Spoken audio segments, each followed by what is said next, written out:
Zdarec lidi, já si dám do svého dalšího videa a tentokrát jsem si připravil něco jiného. Budeme porcovat. Mám tady kečup, máslo, nějakou šunku a sýr hlavně.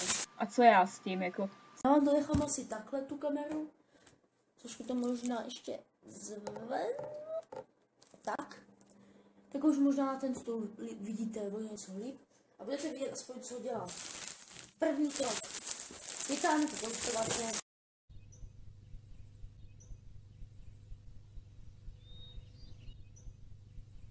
O čem to kurva mluvíš? Co s tím uděláš? Hodíš to do koše.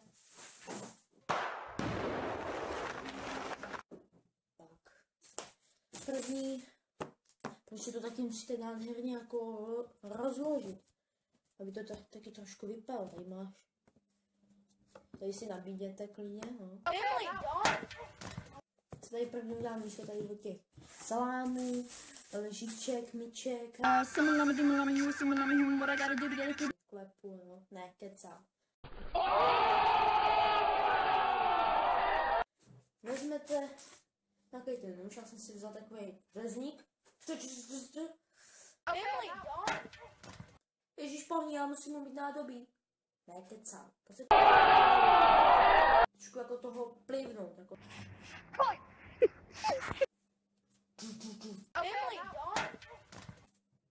Nevím, tady u toho asi moc kecat nebudu, protože já se budu spíš soustředit na to, jestli tam toho dávám moc nebo málo.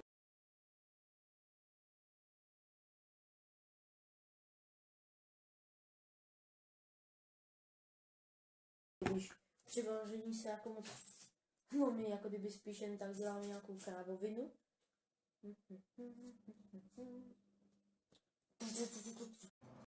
To si děláš prdel, ne, ty vole. Tak to fajn, tady. Zavřeš to. Dáš to bokem. Tak vezmeš. Tak je ten sarán, sýr, šunku, a nevím co všechno.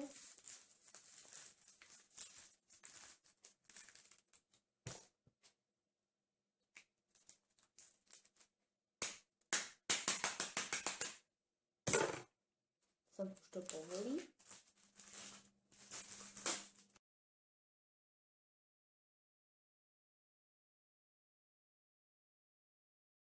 Jako výhodnější, ale už je to lepší než jenom mazání paštiky.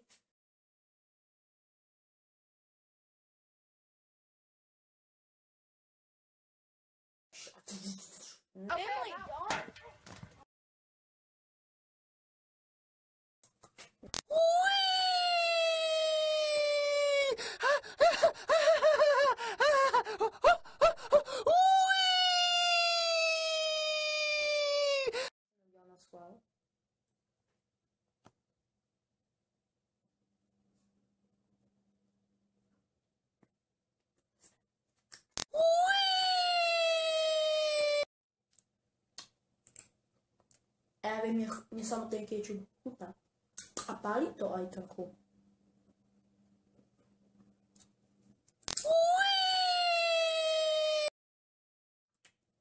No.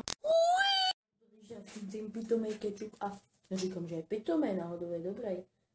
No tady tohle se mi nějak nepovedlo, tak. Ta pána, prostě to tam připleskneš.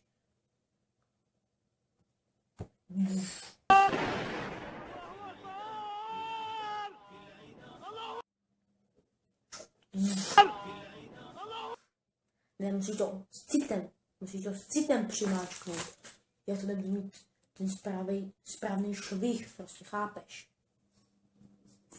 Na posílení.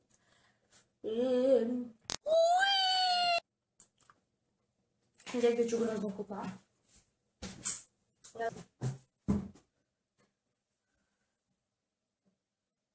Jak to je?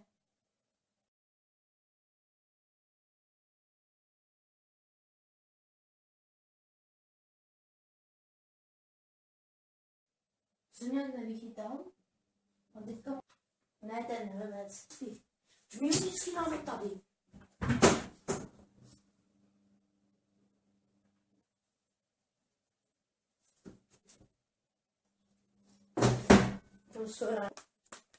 Už to máme takový trošku starší, je to tak z roku, nevím kolik.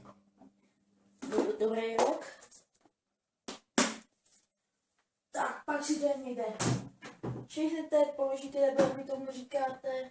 Musíte to nechat nahřát, že jo, aby to bylo rychlejší. No a tímhle způsobem vlastně uděláte i ten další.